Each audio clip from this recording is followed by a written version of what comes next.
Amtrak's story begins not with triumph, but with resignation.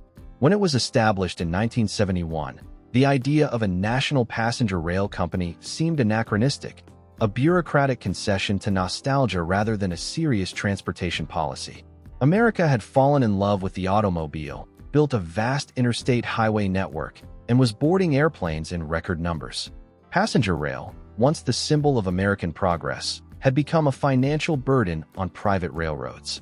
These companies were desperate to shed the losses that came from maintaining money-losing passenger routes. Thus, Amtrak was born out of necessity rather than vision, a federally funded entity that took over most of the nation's intercity passenger service. The goal was not to make rail profitable, but to preserve a service that was disappearing altogether. In its early decades, Amtrak faced near-constant skepticism. Its equipment was outdated, routes were inefficient, and funding was perpetually uncertain. Critics called it a rolling museum, a quaint but unnecessary relic. Yet, against these odds, Amtrak endured. It learned to operate with minimal resources, patching together old infrastructure, refurbishing hand-me-down locomotives, and navigating the complex politics of congressional budgeting. Its survival was itself a form of success, proof that persistence could outlast hostility. By consolidating disparate rail services under one national system, Amtrak created a unified identity for American passenger rail, even if it lacked glamour. The company's early years were marked by compromise, balancing service quality with austerity, national reach with practical limits. Still, those years built resilience. The endurance forged in adversity shaped Amtrak's culture permanently. It became an organization skilled at doing more with less, negotiating survival between federal mandates and market realities. The lessons of those lean decades created habits of efficiency and realism. In a landscape defined by speed and spectacle, Amtrak learned the quieter virtue of continuity. That quiet persistence, its ability to simply keep going, was the first hint of the subtle success that would later define it. Amtrak's transformation did not happen overnight. Throughout the 1980s and 1990s, the company worked to rebuild both its reputation and infrastructure. Incremental improvements replaced grand promises. While critics dismissed it as stagnant, Amtrak was quietly reforming itself. It began investing in safer track systems, better signaling, and more efficient rolling stock. Its employees, engineers, conductors, dispatchers, developed a pragmatic pride in maintaining national service against the odds. Gradually, reliability improved. By the mid-1990s, Amtrak was no longer a failing experiment, but a stable, if modest, fixture of American life. A major turning point came with the launch of the Acela Express in 2000. Though not true high-speed rail by international standards, the Acela symbolized ambition. Connecting Boston, New York, Philadelphia, and Washington, it targeted business travelers seeking comfort and efficiency. With sleek trains, onboard Wi-Fi, and reduced travel times, Acela proved that passenger rail could still compete in the age of digital acceleration. It became profitable, funding other routes and proving that American rail could be modern. Behind the scenes, Amtrak was improving operational discipline, tracking costs, refining maintenance schedules, and upgrading ticketing systems. This steady modernization reflected Amtrak's evolving self-awareness. It realized that success did not require outpacing airplanes, but outlasting inefficiency. By focusing on reliability, sustainability, and passenger experience, Amtrak began building trust with a new generation of riders. Its modernization strategy was incremental but intentional, less about flashy breakthroughs and more about patient competence. Through these reforms, Amtrak transitioned from a symbol of decline to one of endurance. The trains ran more often, arrived closer to schedule, and slowly regained public confidence. What had once seemed an anachronism now looked like foresight, an infrastructure that could adapt to changing environmental and cultural needs. Amtrak's quiet modernization did not capture headlines, yet it laid the foundation for long-term resilience. Each small upgrade represented a commitment to survival, not as nostalgia, but as relevance in a country rediscovering the value of trains. While modernization kept Amtrak running, changing culture made it resonate. The 21st century brought a renewed fascination with authenticity and sustainability. Younger Americans, weary of airports, traffic, and the monotony of digital life, began to rediscover rail travel as an experience rather than a chore.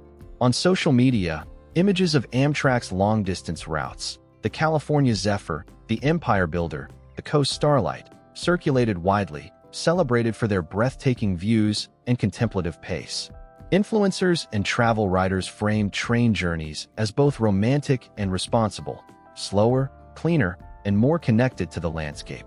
Amtrak understood this shift and leaned into it. Its marketing evolved from functional slogans to emotional storytelling. It began highlighting the beauty of the journey, not just the convenience of arrival. Passengers weren't simply commuters. They were travelers witnessing the vast geography of the nation. The company's messaging subtly turned a limitation, its slowness, into a virtue. While airplanes rushed overhead, Amtrak invited Americans to look out the window and rediscover their country. This cultural rebranding had measurable effects. Ridership rose steadily during the 2010s, particularly among millennials and urban professionals. Environmental awareness made trains seem not just nostalgic, but progressive. Amtrak routes became part of cultural memory again, featured in films, novels, and documentaries. By aligning itself with a broader cultural desire for authenticity and sustainability, Amtrak found a role that no other form of transport could fill. It wasn't just selling tickets, it was selling perspective. Trains became metaphors for continuity, patience, and community. The once-forgotten service was now a canvas for reflection, a moving symbol of connection across distance and difference. Amtrak's cultural rehabilitation proved that even in a hyper-digital era, there was still space for something analog, grounded, and quietly human. Beneath Amtrak's soft-spoken image lies a story of technological persistence. Maintaining and upgrading a network that stretches thousands of miles across varied terrain is no small feat. Many of its bridges and tunnels date back to the early 20th century. Others were modernized under impossible time and budget pressures. Despite these challenges, Amtrak has embraced innovation with practical realism. It cannot rebuild the entire system at once, but it can improve the parts that matter most. Over the past 2 decades, the company has introduced energy-efficient locomotives, advanced safety systems, and predictive maintenance tools powered by data analytics. In the Northeast Corridor, the company has invested billions in track upgrades, overhead wires, and digital control systems. The next generation of Acela trains, expected to enter service soon, promises quieter rides, reduced emissions, and higher speeds. An evolution rather than a revolution. Beyond technology, Amtrak has built a culture of engineering pragmatism. Its workforce, often unheralded, is deeply skilled at keeping complex systems functional despite limited funding.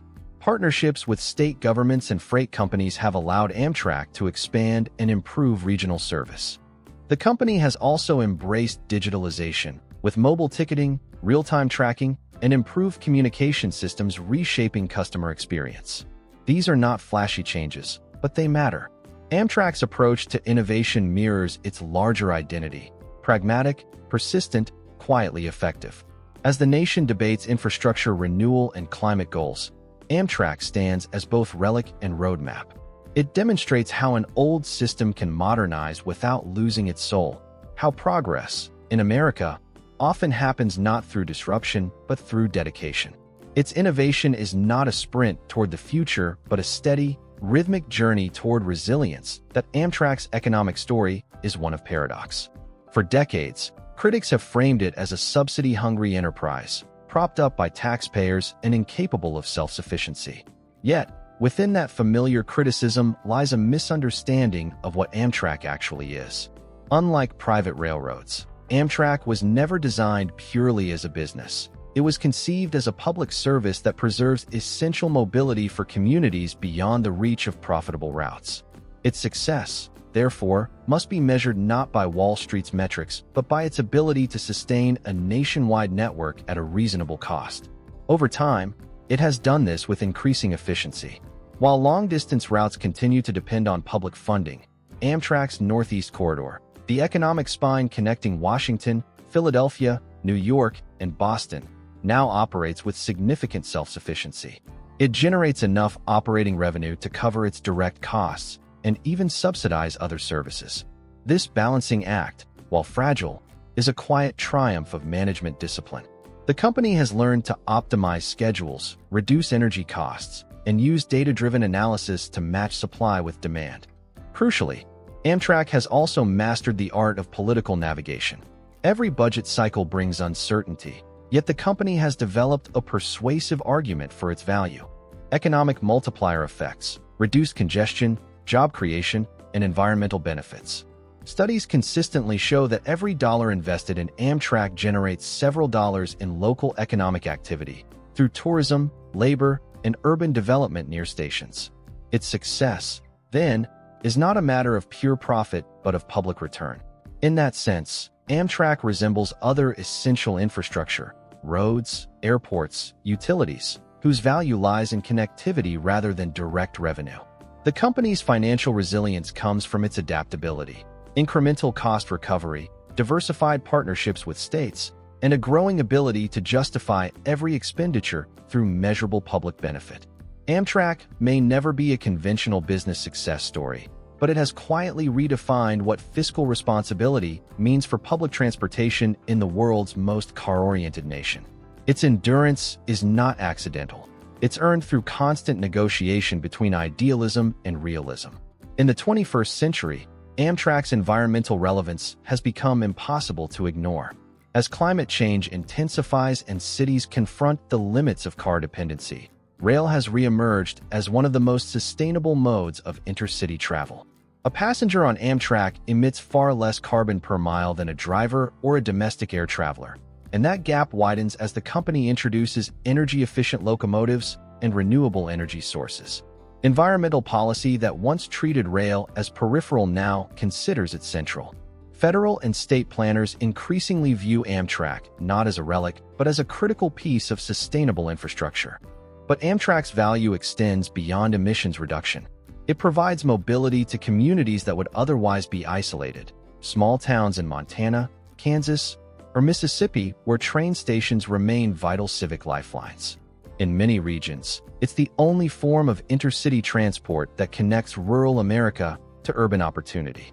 This accessibility carries deep social implications. It ensures that mobility, a prerequisite for economic and civic participation, remains broadly shared. The social atmosphere aboard Amtrak trains reinforces this ethos of inclusion. Passengers from all walks of life, students, retirees, professionals, families, share cars, meals, and conversations. In an age of digital isolation, train travel remains a rare public space where human interaction feels unforced and natural. That quiet sociability is part of Amtrak's social sustainability, building empathy in motion. As public consciousness turns toward environmental responsibility, Amtrak's identity as a green alternative gives it both moral and market strength. It occupies a rare intersection, an old technology perfectly suited to modern problems. Its subtle success, therefore, is not just financial or operational but ethical. Each train that runs on cleaner energy, connecting cities and small towns alike, becomes an argument for a more balanced national transportation ecosystem, one that values continuity as much as convenience. Few entities in American life have endured as many existential political debates as Amtrak. Nearly every administration since its founding has questioned its funding, structure, or purpose. Yet, despite decades of ideological tug-of-war, Amtrak remains intact and stronger than its detractors expected. That durability says as much about the changing politics of infrastructure as it does about Amtrak's quiet competence. Historically, support for Amtrak has transcended partisan divides in surprising ways. Rural conservatives defend long-distance trains that serve remote areas, while urban progressives champion its environmental and accessibility benefits. The company's network touches enough constituencies to make it politically resilient. Even when federal funding is threatened, public outcry, especially from towns where stations are central to local identity, often restores it. In recent years, infrastructure has reemerged as a bipartisan priority, and Amtrak has benefited from that shift. The Bipartisan Infrastructure Law of 2021 allocated billions to rail improvements, signaling a long-overdue recognition that passenger trains are not luxuries but necessities. Public perception has evolved accordingly. Once dismissed as outdated, Amtrak now represents stability in an era of volatility, a form of travel that feels human-scaled and dependable. Its success in navigating political hostility stems from strategic humility. Amtrak rarely overpromises. It frames itself as a practical solution, not a utopian dream. This modesty has built credibility over time. When politicians debate climate policy, economic recovery, or national cohesion, Amtrak quietly fits into all three conversations. Its persistence across administrations is less a story of bureaucratic inertia than of adaptive survival. Each decade of funding, reform, and reinvestment has reinforced its legitimacy. In that sense, Amtrak's greatest political achievement may be simple. It has convinced a skeptical nation that some public goods are worth sustaining, not because they dazzle, but because they endure. As Amtrak enters its sixth decade, its success remains paradoxically understated. It is neither revolutionary nor obsolete, neither glamorous nor forgotten. Instead, it occupies a rare middle ground, a public institution that has survived long enough to become indispensable. The company's future rests on continuing what it has always done best: evolving quietly, improving slowly, and serving faithfully. Plans for expansion are now more ambitious than ever.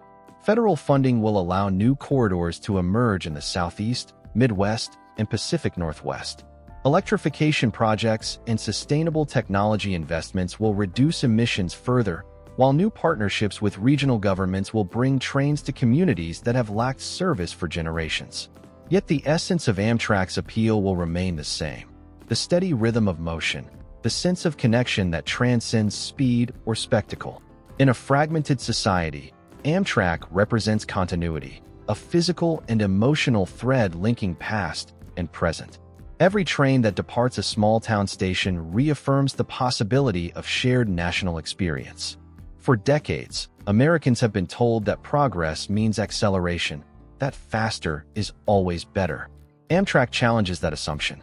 It invites passengers to slow down, to look outward, to appreciate the geography of their own country. The subtle success of Amtrak is therefore not just in its survival, but in its symbolism. It proves that public services can endure even in a skeptical age, that infrastructure can evolve without losing soul, and that national connection is still possible through shared motion. Its future will not be defined by grand announcements, but by the quiet hum of trains crossing bridges at dawn, reminders that progress can be measured not only by how fast we move, but by how deeply we stay connected.